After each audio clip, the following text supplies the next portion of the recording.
There's no way. There is no way.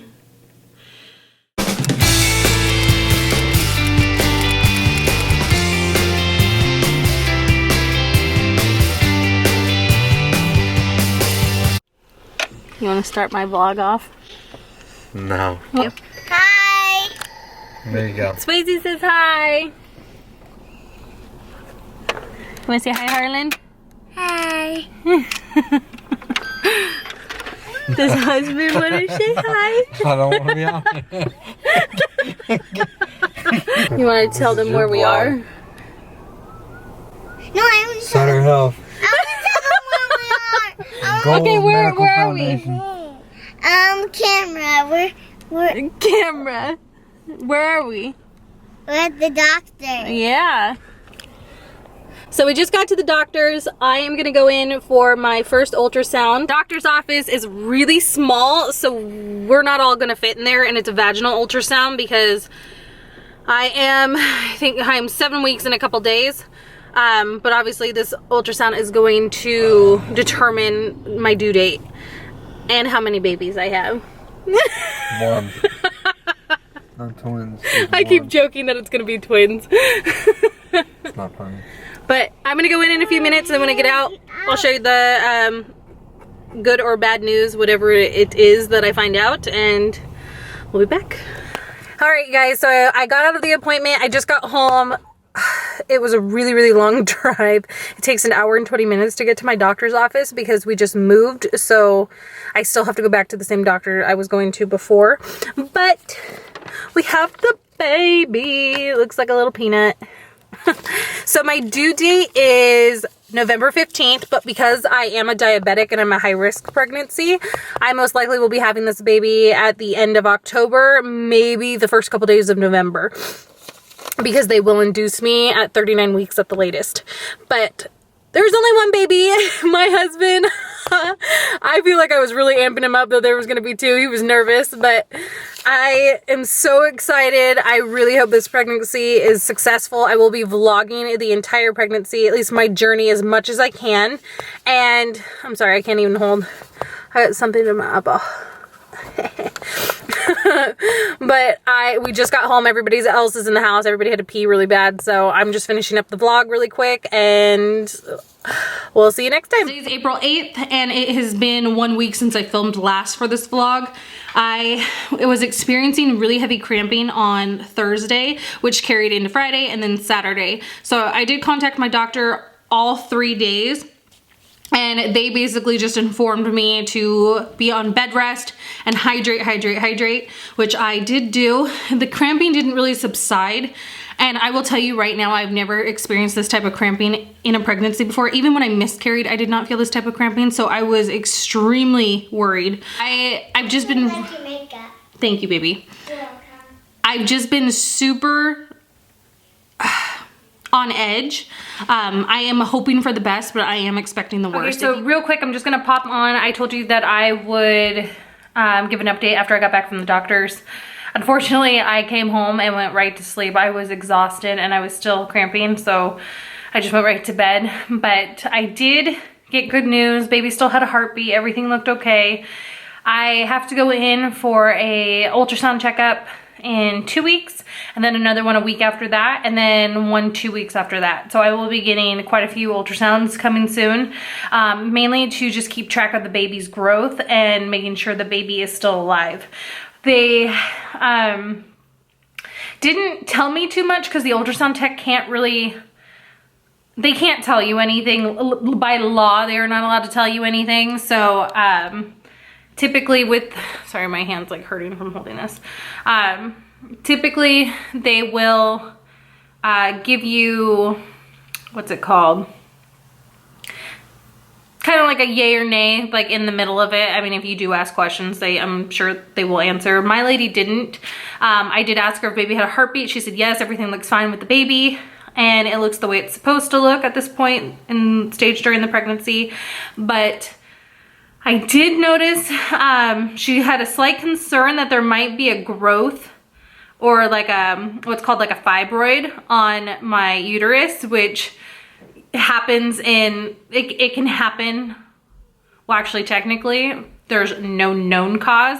It's more common for it to happen to a woman who has been pregnant more than once or twice. So technically, if you've been pregnant a numerous amount of times, it's more common to get it.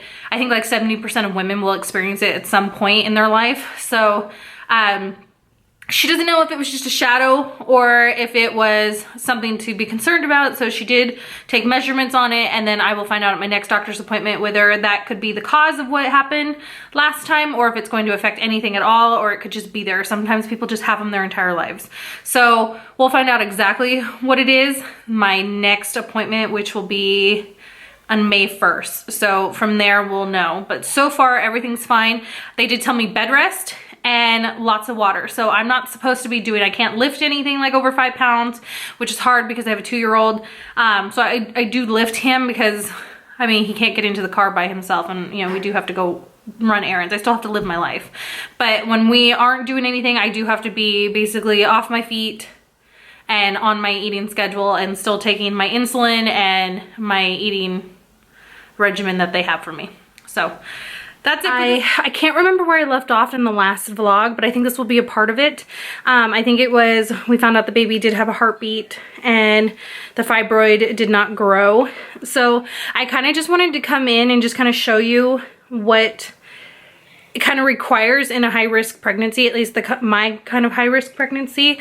I do have diabetes, and when I am pregnant, my type 2 diabetes kind of turns into type 1 / insulin resistant, because typically towards the end of the pregnancy, insulin isn't really working, which is why I get induced so early. But my dog. So I'm just gonna start off. It's kind of dark, but I'm just gonna show you everything that's in here.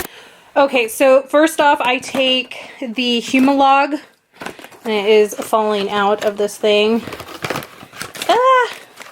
It's hard doing this with one hand, you guys. So I take Humalog, and what this is it is my insulin, and I put the needle right into the tip here, and then I crank the bottom. Right now it's on 0. I crank it to whatever amount I need, which right now with the Humalog I'm at 15 units. So I do this twice a day, once before breakfast and once before lunch. I will inject that, so I get 30 units a day of the Humalog. This is what the Levemir looks like. It works the same as the last one in the sense that you pop the lid off, you put the, what am I trying to say? You put the needle right in here, and then you'll flip it, and you will, right now it's on 0, and you'll flip it to the amount you need. Right now I am at 35 units of Levemir. So I will inject that 1 hour before lunch, or sorry, 1 hour before dinner. And I do that every single night, and then as the days go on, depending on my blood sugar levels, I will increase it by 5 units. Here are the needles. They just give you a big old box of them. So here are the needles. You just pop the little lid off. And then I also have an extra pack of the Freestyle Lancets. So Lancets are those little tiny strips that you will put into your blood meter, your meter to check your blood. So I just have an extra box of these, and then I have an extra box of the needles. Because with those, you do also have to change the needle out every day. Technically, you're supposed to change it every single time, but sometimes I don't, which isn't the best, but I do change them every day. So that needle, I prick my finger 4 times a day to check my blood sugars.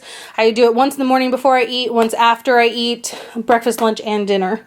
And then that's basically it for that. Right now I'm not on metformin, which is a pill that you would take to help monitor, well, regulate your blood sugars. So I'm not having to take that right now because they decided just to put me on the insulin right away, which would be the Humalog insulin. That is a fast-acting insulin, so that's why I take it for breakfast and lunch. This is literally my routine, and on top of that, I'm trying to think where it is. Keep a journal, and basically it tracks all my meals, and I write down when I ate, what time I ate, what I ate, and all that jazz. So that just lets me know that after I take my blood sugar, I can see what I ate and what caused it to be so high or what caused it to be perfect or too low. And that way I can keep tabs of everything. So, I'm like out of breath, like trying to show you guys. So I currently I'm in like a weird state of mind right now. I'm actually really nervous, to be completely honest. My husband just started a new job last week, and unfortunately when he left his last job, we no longer get the insurance that we were paying for at the last place. So my heart's racing now thinking about it because it just makes me so nervous. Because being high risk, the last thing you want is to not have insurance to be seen. So I'm very anxious. Right now we're trying to do basically what's an in-between, because I don't qualify for Medi-Cal because of how much my husband makes. So it's something called Cobra, and it's basically like an in-between health insurance. So we just applied for that. So we'll see when it comes back how much we're gonna pay. It is out of pocket. They told us it was gonna be like $1,200 a month, which is insane. Oh my gosh. So I won't get to have health insurance through his job now until August. And this baby is due at the end of October. So that's really nerve-wracking to me. Very scary to me. I'm just trying to stay calm and take it one day at a time, because I keep telling myself the only thing the doctor can do is tell me to increase my insulin and rest like they have been. So I'm just gonna keep to that and until we can finally feel the baby move. This month specifically is considered my danger zone by all the doctors and specialists that I've seen. That makes me nervous because it's a month I don't even get to see a doctor at all. And I think I'm going to pay to do those prenatal peaks where you can just pay to have an ultrasound done at the end of the month to see if a baby is still there. And that's just even scary to think about, but I'm just trying to stay positive. Anyway, I'm gonna hop off here and then I will pop back on when I have more news. Bye. All right, real quickly, I'm just popping back on just because we are headed out to take my daughter to T-ball. One thing I did forget to share, I just wanted to show the few things that I do use for like prenatals. So I do take my prenatals like the doctor tells me to. I do take a folate, it's 1,000 milligrams. Now I have to take this because last time, on my last pregnancy, the one I miscarried, the doctor thinks that my body doesn't produce enough and my insurance is not covered to get the test done. So I just automatically take the pills and I just take the full dose. Last, I take, those kids are being so crazy. I take 81 milligrams of aspirin, or baby aspirin. I just bought the 81 milligrams like she told me to. Now that is to prevent blood clots because I have had blood clots in the past. I know. I'm 29 years old, about to be 30, and I feel like I am a 60-year-old woman. But those are the pills I take every single day, and I'm almost out of these ones. But, okay, I'm leaving. T-ball time. Dad. Say hello.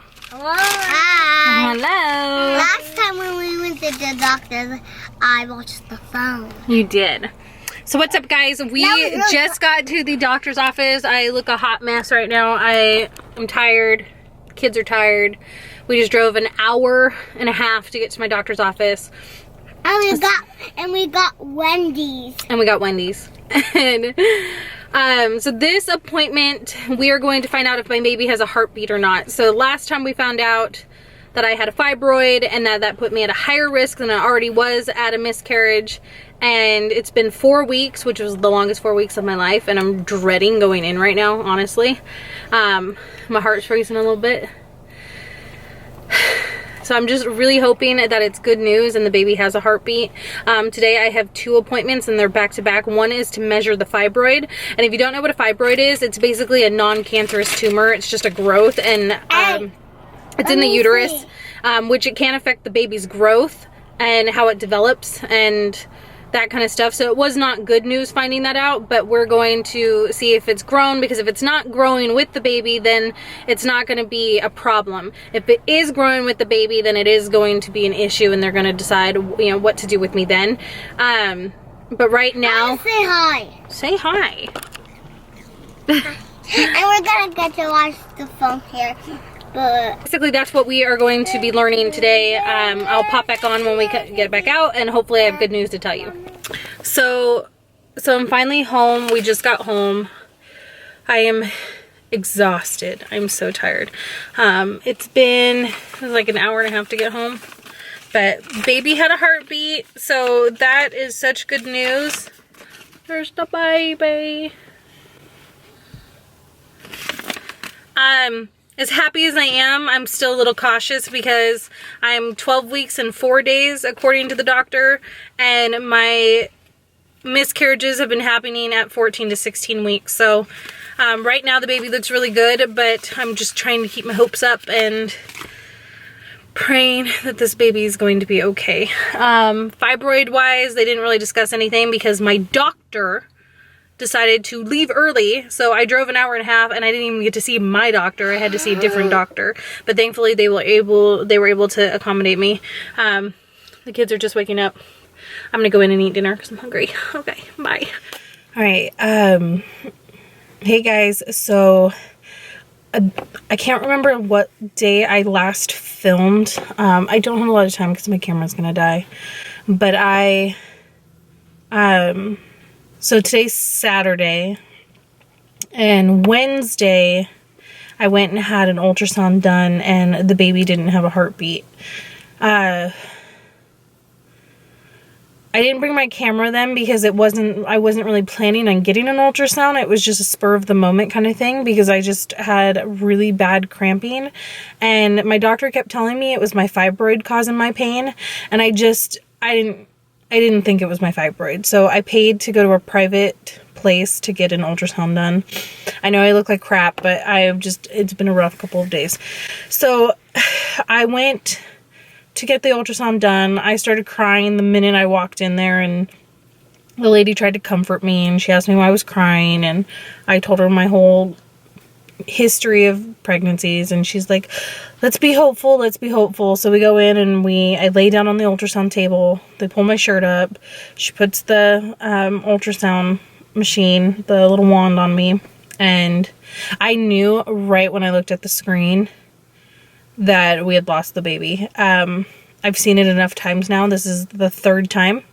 Wednesday I was 15 weeks 4 days. So my first miscarriage I ever had was 16 weeks, I think 2 days, which I did film a video on that if you want to watch the story behind that. I'll probably link that down below if you want to watch that one. I did not vlog it. It was just story time. My last one I just experienced was in December. It's May now, so this past December, so like what, 5 months ago, I experienced a miscarriage at 14 weeks 5 days. I have not filmed the video on that yet, but I will be doing a story time on that. This one, I vlogged it, and because this is such a short vlog, I'm probably just going to make this one long video so you can watch the journey from beginning to end. So this was the baby, my last sonogram of the baby when it was alive. And this was at 12 weeks 4 days. And then this is the baby on this Wednesday with no heartbeat. So as you can see, when you have, I mean, you can, the minute this, you can just tell instantly. I mean, you can tell this baby's alive. This baby was moving around, jumping all over the place. They couldn't even get the heartbeat because it was moving so much. This one, you knew instantly because there's no movement. There's nothing going on when the wand hits your stomach. And it's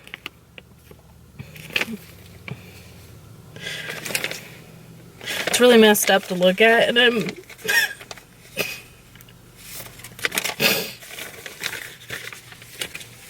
it sucks.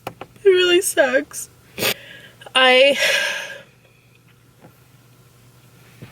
We went home. I cried my eyes out. I cried all night long. I kept it really private. I didn't try to cry in front of my kids. I just, you know, acted normal. The next day I actually didn't cry at all. Thursday I felt completely numb. I went to my kids' t-ball practice. I ran around and played with their little teammates and my kids as if nothing happened. yesterday my mom came down because today was my daughter's last t-ball game. So my mom came down, had already planned on coming down yesterday. But she had no idea I was pregnant. I had kept this entire pregnancy a secret. There's only 2 or 3 people that knew, and they live by me. And that was just in case something happened, I could have them help me in this situation. But because my mom was already coming, I had to tell her. So when she got here last night, my husband and me went to the emergency room. Now, because I live in a small town, we just moved here. My doctor that I had been going to is an hour and a half away from us, but there is a hospital here in my town. So what I did is I called before going in last night, telling them my situation, my cramping, and that I knew I was going to need a DNC. And I wanted to know that if there was going to be enough staff members or they were going to be able to accommodate what I was going to need at the hospital. And the woman said yes. And she goes, if that's what you need, then we call in the surgical team. So I said, that's great, because I didn't want to have to drive an hour and a half to go have a procedure done. So we go in and we got taken in right away because it's, like I said, it's really small. I get taken back. Everybody's really, really nice and being very sweet. I was not crying. I was actually probably the complete opposite. You probably would never have guessed that I had lost my baby, because I was actually pretty chipper. It's like the only thing I know how to do when I'm like really sad is I just try not to like put my sadness on someone. And I was just trying to like just keep it together, I guess. And we went in there, the doctor came in, I had to re-explain my entire story, my entire history of everything, because this doctor has never met me before, and I had to explain it to every nurse that came in. It was just like a retelling, so that's why I had to keep it together, because otherwise that would have taken 3 times as long if I was crying in the middle of everything. And they had to give me another ultrasound to confirm that there was no life, and all this stuff. So finally the doctor, the actual doctor, the OB, comes in, and I have to retell him everything I just told all the nurses that I had seen. And they had, he sat there, he checked my cervix, he checked the ultrasound. I did not cry, mind you, this entire time, like I just said. But when he started speaking and told me what his plans were for me, I lost it. I was crying. I was so, excuse me for saying, I was so fucking pissed, because the first time I miscarried, I was admitted right away, and we did the procedure that my doctor at that time wanted to do.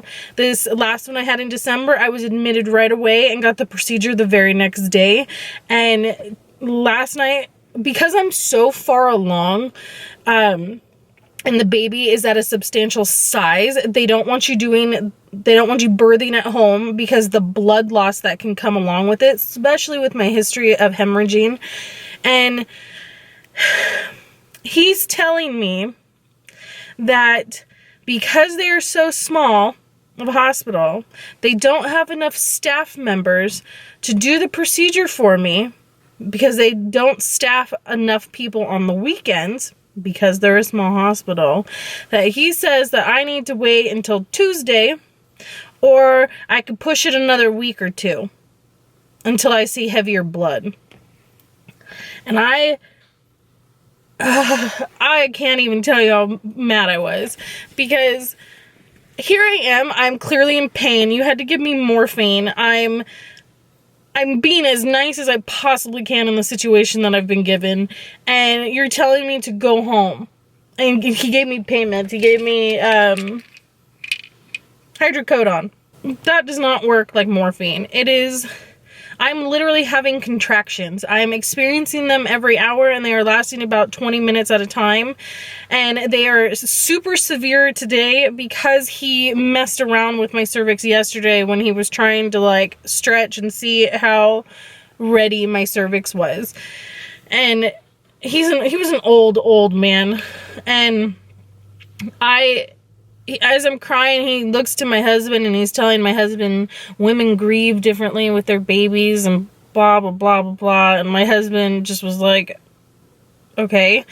And he was, my husband gets out and he goes, I don't think he had any idea that you were fucking pissed off at him and you weren't pissed off at the fact, like, I know I lost my baby and I accepted that, but I was furious that I was going to have to go another day, another couple of days, and maybe even a week with this lifeless baby in my stomach and to pretend like, you know, my life is completely normal. It's like, how messed up is that?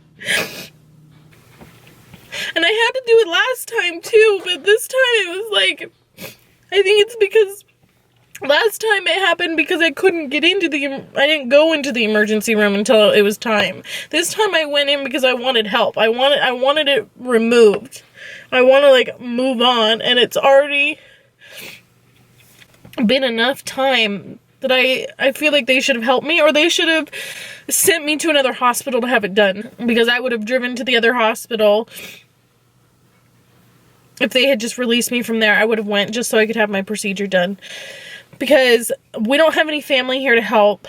My mom was able to watch the kids, so that way I could have my husband with me for me to get the procedure done.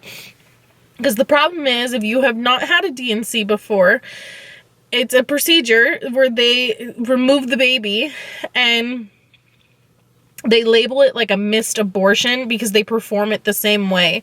The only difference is because I lost my baby naturally, my body already is wanting to deliver, so my cervix is already dilating to release the baby, so they just go in and remove the baby.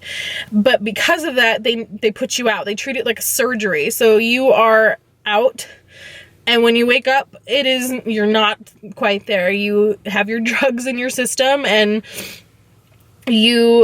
the last time I had it done, I wasn't even able to really walk for a couple days because I was cramping and bleeding so heavily after having the procedure. So you have to have a driver. You're not allowed to drive for 48 hours after the procedure. Like, you have to have someone there, and I don't have anybody but my husband, and my husband has to take care of my kids. I mean, it's super, super frustrating, and I told the doctor that, and it's like he didn't understand, or he just kept saying, I'm sorry, there's nothing more we can do. You have to go home and you have to call this doctor, and then we'll see what we can do from there. And then the nurse came in because I had said how pissed I was to the nurse before him, and he came in and tried to comfort me and re-explain what the doctor had said and what I'm sure he thought was better wording. And I told him what the doctor told me, and he goes, oh no, call the doctor that he wants, and you can speak to him tomorrow and schedule your procedure for the next couple of days. And I said, okay. So I went home last night. I told my mom, like, that's literally the only time I cried was just because they were telling me, no, I have to wait another week or two. And I came home. First thing I did in the morning when that office opened is I called them. I told them exactly what the ER doctor told me. And they told me that the doctor I was trying to get a hold of, his office is closed until Tuesday because Monday is a holiday. And I just hung up. I didn't even say anything because I'm just like, what? That I just don't understand why they didn't just send me to another hospital. But that's where I am right now. I am just waiting for Tuesday to come. Again, it's Saturday. And I will call Tuesday and schedule my procedure, and we will see how far out that is. So that's where I'm at. So today is Friday the 31st. I went into the emergency room, the 31st of May. I went into the emergency room last night.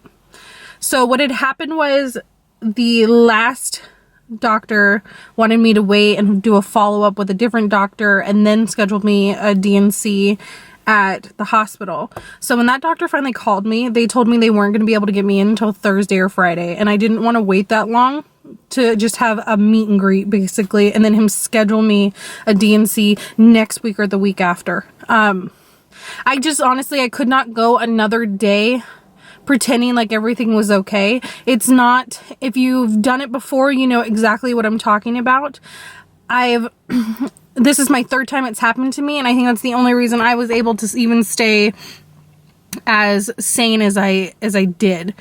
Because the first time I was a hot mess. Second time I did pretty good the second time, hiding how I was feeling.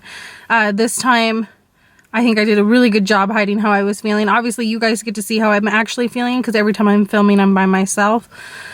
But last night, I went into the emergency room at 11 o'clock. And they got me in right away, which is crazy because it's a really big hospital. But the craziest part is after doing all my blood work, making me pee in a cup, and everything that I had to do the last time at the last hospital last week, they were actually going to send me home again. And I immediately started bawling. I was already crying because my contractions are way worse now. It's crazy to me that a doctor, knowing your history, or even not even knowing, maybe this is the first time this is happening to you, knowing that you know that your baby is lifeless inside of your body and telling you to go home and go about your life as if nothing is wrong. Like, emotionally, I just think that is so messed up. So they told me that there was a possibility that I wouldn't get to have a D&C and I was going to be sent home again. And I literally prayed to the gods that I was going to be able to get in and get a D&C, because I emotionally could not handle another day pretending like everything was okay and ignoring my pain, and not just emotional pain, physical pain. I literally have been bedridden. I've been in bed, which is not fair to my kids at all. So my husband drove me there last night with the kids. He dropped me off at the hospital. It's an hour and a half away from where we do live. So he came back and I stayed there hoping that they were going to do a D&C. Around 4:30 a.m. they admitted me. And thank God the on-call OB that was on for the morning shift was there, because he's the same man that did my D&C last time. And this doctor, the on-call doctor that I had at nighttime, he was the one that was going to send me home. But because I came in so late, their shifts were crossing paths. So when he handed me off to the morning doctor remembered me and had remembered what happened last time. And he was like, I will definitely do the D&C for her. So because of him is the only reason that I even got to have my D&C. Otherwise, I was going to have to go home, and the night doctor had told me it was going to take up to 12 weeks for this baby to pass. And when I mean pass, I mean like your body rejecting it and going into labor. He wasn't offering me to give me anything to kind of speed the process up or anything. It was just go home and you just have to wait it out kind of thing. So I was extremely lucky that the doctor that was in the morning was there. He is the sweetest doctor, and I literally, how he thinks is if you physically know that there is life in your womb that is lifeless, that has no heartbeat, if you are willing to go home and do it naturally, he by all means recommends it. But if you are like me and you just emotionally cannot handle pretending like it's okay and going on about your day, he has no problem pushing forward and doing a D&C just to get it done so you can move on, your body can heal. So, oh my God, I was so lucky to have him. I cried because I was just so happy that he was there. They took me right in. I'm like sweating. Like I'm like, my whole body is like, I feel like I'm sick, but I'm not. It's just my body releasing all the fluids that they've given me. I was awake. So I had my last meal and my last drink of water at 8 p.m. last night. And I didn't get to eat or drink again until it was 3 o'clock today. So, because they had to do the surgery, they got me right in. They gave me my little oxygen thing and they put me right to sleep. And I woke up. I woke up much quicker this time compared to the last time I had a D&C. And I'm really sore right now. It's just kind of like cramping. It feels like if you've given birth before, that's kind of how it feels, is that same cramping feeling in the crotch. You still kind of walk funny, except this only lasts like 2 to 3 days versus like weeks, because there's not much that you have to heal from, because clearly the baby is much tinier than a full-term baby. So, but it's that same like discomfort where you're cramping, you're bleeding, and you're waddling a little bit. It's just thankfully it only lasts a couple days versus weeks and weeks for some people.